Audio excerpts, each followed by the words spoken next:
मुंबईतील 5 विभागात 2 दिवस पाणी पुरवठा बंद असणार आहे। SLK पूर्व, H पूर्व, G उत्तर या विभागात पाणी पुरवठा बंद असणार आहे। नवी जलवाहिनी कार्यान्वित करण्यासाठी पाणी पुरवठा बंद असणार आहे। 5 ते 6 फेब्रुवारी या 30 तास त्या ठिकाणी पाणी पुरवठा खंडित असणार आहे। मुंबईतील 5 विभागात 2 दिवस पाणी पुरवठा बंद असणार आहे। नवी जलवाहिनी कार्यान्वित करण्याच्या कामासाठी हा पाणी पुरवठा बंद असणार आहे। 5 ते 6 फेब्रुवारी दरम्यान हा पाणी पुरवठा बंद असणार आहे। संदर्भात ताजे अपडेट देण्यासाठी आपल्या प्रतिनिधी शिल्पा नरवडे आपल्यासोबत जोडलेत।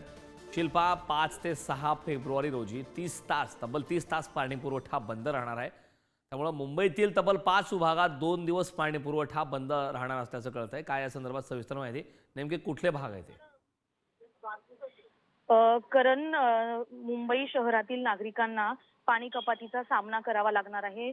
नवीन 2400 मिलीमीटरची व्यासाची जी जलवाहिनी आहे त्या जलवाहिनीचं कार्यान्वित करण्यासाठी बुधवारी म्हणजेच 5 फेब्रुवारीला सकाळी 11 ते गुरुवारी सायंकाळी 5 वाजेपर्यंत अगदी असा 30 तासांचा हा कालावधी आहे आणि त्या कालावधीमध्ये SLK पूर्व आणि H पूर्व आणि G उत्तर विभागातील काही परिसरांचा पाणी पुरवठा बंद राहणार आहे।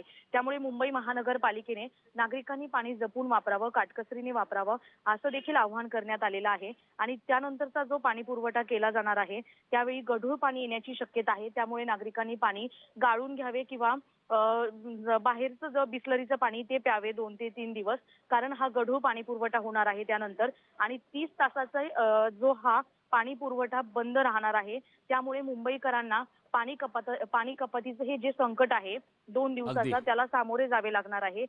एस विभाग असेल किंवा इतर जो विभाग आहे 5 विभाग, त्या 5 विभागांमध्ये हा पाणी पुरवठा बंद असणार आहे। नक्कीच शिल्पा, खरं तर मुंबईकरांना या गोष्टींना सामोरे जावं लागणार आहे। खूप खूप धन्यवाद या सविस्तर अशा माहितीबद्दल।